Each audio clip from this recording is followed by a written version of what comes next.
Aujourd'hui, je tenais à vous faire une grosse séquence sur l'échauffement articulaire. J'ai râlé l'autre fois sur l'échauffement qui ne servait pas à grand chose, je vais vous expliquer un peu pourquoi. Je vais vous expliquer ce qu'on peut mettre à la place qui est beaucoup plus intéressant, beaucoup plus efficace. Car oui, se balancer de droite à gauche ou d'avant en arrière pour échauffer vos chevilles est loin d'être l'idéal. Parce qu'en réalité, lorsqu'on fait ces mouvements, c'est le poids du corps et la gravité qui mobilisent passivement l'articulation. Et même s'il y a du mouvement dans vos chevilles, ce qui permet de sécréter du liquide synovial, certes, ce n'est pas suffisant. En effet, un échauffement a pour but d'augmenter la sécrétion du liquide intra-articulaire, mais aussi d'augmenter la température du corps, d'augmenter progressivement la tension que subissent les tissus et de réveiller le système nerveux. Et tout ça, on ne peut que l'obtenir quand on mobilise activement nos articulations, quand on contracte nos muscles. Donc par exemple, si je prends le cas de la hanche, il y a une grosse différence entre ça et ça. D'un côté, on pourrait croire que je mobilise activement et que c'est même d'ailleurs de la mobilité. Eh bien, pas du tout. Il ne faut pas se laisser tromper par le mouvement actif, oui, mais qui est en fait au niveau des lombaires et non de la hanche. Et si échauffer la hanche est notre objectif, poser la jambe sur une chaise pour faire croire que ça travaille la hanche parce que ça tire ne va pas vraiment nous aider. En revanche, il suffit de pas grand chose pour faire toute la différence. La conscience de contracter nos ischio-jambiers lors de l'ensemble du mouvement permet de passer d'une mobilisation passive à active. Et ce qui est difficile, c'est que c'est très subtil. Enfin, du moins de l'extérieur. Et si ça reste invisible pour la plupart des gens, avec un peu d'entraînement, on peut faire la différence entre passif et actif. Bien plus efficace pour échauffer. Par exemple, pour prendre le cas du muscle psoas, sur un mouvement que l'on voit beaucoup, on peut se laisser tracter d'avant en arrière avec respectivement l'ischio et le quadriceps de la jambe avant, sans qu'il n'y ait aucune contraction musculaire au niveau de la hanche qu'on veut échauffer. Ou on peut avoir conscience de ces principes et volontairement contracter le psoas pour aller en arrière et le fessier pour aller en avant. On peut même venir contracter tous les muscles des membres inférieurs et se servir de la co-contraction, c'est-à-dire de la contraction simultanée des agonistes et des antagonistes, par exemple quadriceps et ischio-jambiers. Et bingo, on fait les deux hanches en même temps. 2 fois plus efficace sans rien modifier, donc 2 fois moins de temps pour s'échauffer. Donc plus d'excuses pour faire un échauffement. Mais même avec tout ça, on peut être encore plus efficace, c'est-à-dire échauffer même 3 fois plus, en moins de temps, et en plus intégrer de la prévention des blessures. Pour reprendre l'exemple de la hanche, même si on le fait activement, on ne travaille en réalité qu'un seul muscle, les ischio-jambiers, et on ne fait bouger la hanche que très peu et que dans une seule direction en plus. Que ce soit pour la hanche ou pour les autres articulations d'ailleurs, vous allez voir dans cette vidéo qu'on peut tout faire en même temps. Petit exemple avec le genou. À la place de venir travailler une articulation de genou par exemple sur juste ça, là on utilise à 20%. Moi je vais vous montrer comment on utilise à 100% une articulation de genou. Le genou il fait quoi comme mouvement? Il va faire flexion, extension et il a aussi des rotations internes et externes. Et on va venir recruter en fait sur l'ensemble de ce qui est possible avec, vous verrez plus tard, une certaine contraction de la zone. C'est un peu technique, c'est pour ça que je vous fais ça aujourd'hui. Je vous prends un petit peu à part, on le reverra encore. Aujourd'hui, je vous montre un truc, ça peut s'appeler morning routine, donc ce qu'on fait le matin pour se réveiller les articulations, ça peut s'appeler échauffement de match et ça peut s'appeler aussi CARS, rotation articulaire contrôlée de l'ensemble des articulations. Je vous passe un peu les orteils, on va attaquer tout simple sur les chevilles. On va faire 2-3 fois, je vais vous expliquer un peu comment ça se passe. Alors, trêve de blabla. On va venir mettre l'avant-bras comme ça. Ok, on va bloquer le genou. Là, on vient attraper l'autre avant-bras et on vient se mettre sur la crête tibiale. Là, je isole la cheville. Ok, donc je vais chercher à ne pas bouger en fait avec ma crête tibiale. Là, je bouge avec ma crête tibiale, donc le tibia. Moi, ce que je veux, c'est que ça reste fixe et que ce soit que la cheville qui vienne créer un cercle le plus grand possible. C'est-à-dire que là, j'essaye d'aller sur les côtés, j'essaye d'aller en bas fort le plus que je peux. Je reviens sur le côté en inversion, éversion, ça s'appelle ça, flexion, plantaire, etc. Donc ça, c'est un CARS de cheville. Le level 2, c'est quand on a saisi un peu comment ça se passe, okay, on vient commencer à mettre de l'intensité. Ça veut dire qu'on force avec le mollet et avec tous les muscles autour du pied et dans le pied. C'est-à-dire qu'on vient faire exactement le même mouvement, sauf que là, on augmente l'intensité. On arrive, allez, je viens forcer fort.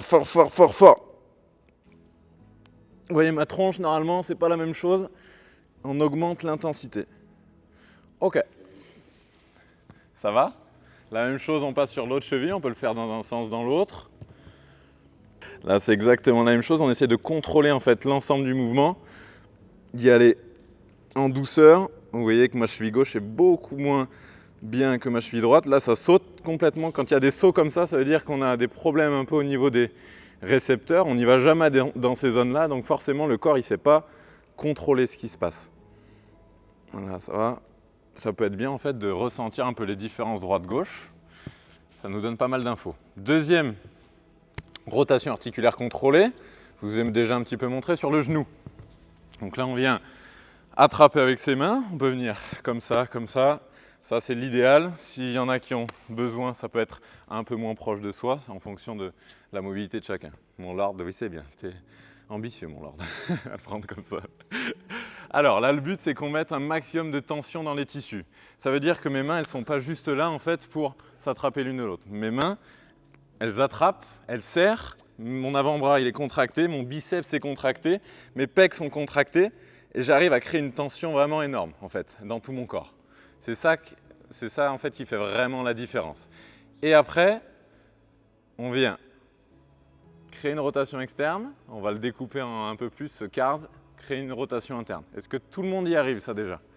C'est pas la cheville qui guide, normalement. Alors, pose ton talon, talon posé au sol, rotation interne, rotation externe. Ouais, c'est pas mal. La cheville est levée au maximum. Ok, une fois qu'on a isolé un petit peu ce mouvement, on va l'intégrer à un truc un peu plus compliqué. Donc là, c'est le vrai CARS de genou. Ça va s'appeler rotation externe.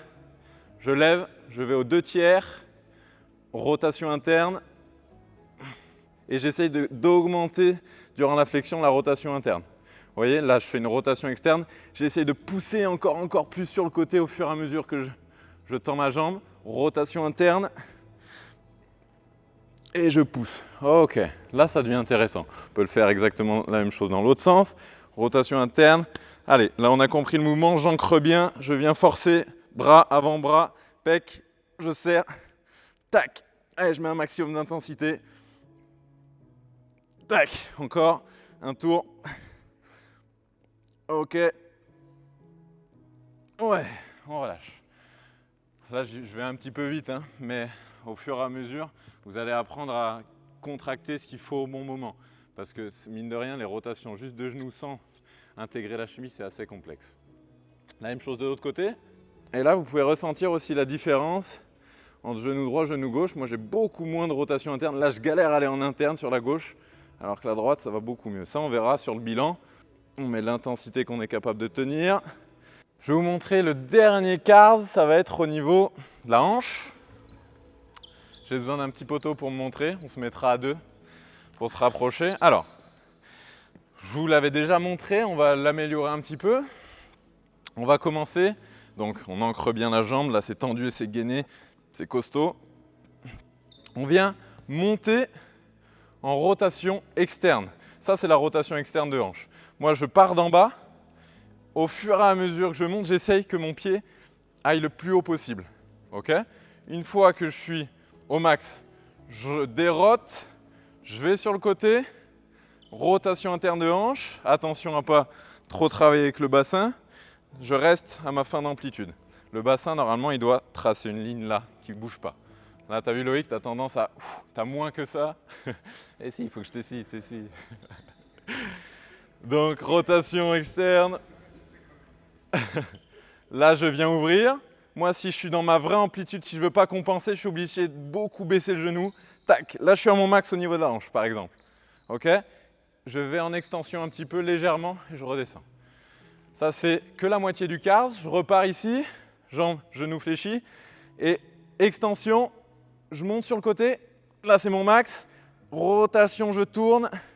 J'essaye de garder le genou le plus haut possible pendant que je reviens. J'amène la rotation externe et je redescends. Ok, vas-y un mot. Ça, c'est plus compliqué. Une fois qu'on a maîtrisé un petit peu, on peut mettre le level 2 en place. Ça veut dire que là, on commence à contracter très fort la fesse, très fort l'iliopsoas, le quadri, et créer en fait une tension énorme au niveau des tissus.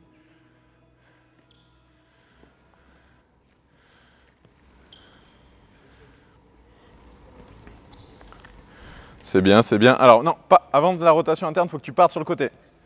Pars sur le côté, ouais, rotation interne maintenant. Tac, voilà. Là, tu descends le genou, plus, tac. Pars un peu en extension et redescends. Très bien. On peut faire de l'autre côté. Donc la même chose, un rythme normal. Il faudrait se tenir normalement, mais tac. Allez, je mets de l'intensité. Fessier fort, tac. Je reviens sur le côté, rotation. Je viens devant et rotation externe. Ouf. Et je relâche. Le but, c'est que ça se joue qu'au niveau de la hanche. C'est assez dur. Moi, j'ai mis peut-être 1 mois ou 2 mois à comprendre que là, je commençais à compenser ou je ne compensais pas. C'est la fin de cette petite séance. On va essayer de le faire de plus en plus, peut-être pas avant les matchs parce qu'il y a un vrai truc à prendre.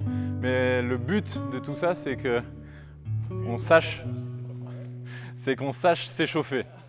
Maintenant, normalement, vous savez ce que c'est un échauffement articulaire. Ça correspond à ça, exactement. Vous pouvez le faire le matin, avant le match, etc. Merci, messieurs. Vous êtes maintenant capable d'utiliser votre hanche à 100% de ses capacités. Et en plus, de l'échauffer correctement. Et oui, la plupart du temps, nous n'utilisons que très partiellement nos articulations. Et mauvaise nouvelle, tout ce qu'on n'utilise pas, on le perd. Et faire un échauffement comme ça ne prend en réalité pas plus de temps. Il suffit juste de comprendre tout ce qui vient d'être expliqué et maintenant, à vous de l'appliquer. Reviens, encore. Oui, là c'est beau. Attention, perds pas ça. Ok, on redescend. Ok, là on est à 1 répétition, c'est déjà très chaud et le but c'est d'en faire 5, 10 et d'augmenter progressivement une fois qu'on est à l'aise et qu'on arrive à avoir de plus en plus d'amplitude.